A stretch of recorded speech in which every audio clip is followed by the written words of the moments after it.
100 தெய்வங்கள் ஒன்றாக கூடி தாய்க்கு பூஜைகள் செய்க.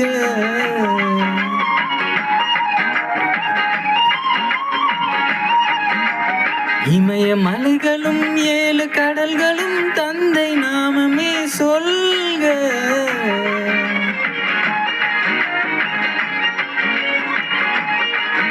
இங்கு கோபங்கள் நானும் பார்த்ததில்லை, ஒரு சுடு சொல்லை கூட கேட்டதில்லை.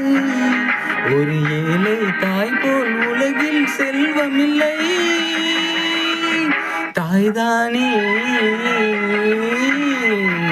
அன்புக்கு ஆதாரம், தந்தைதானே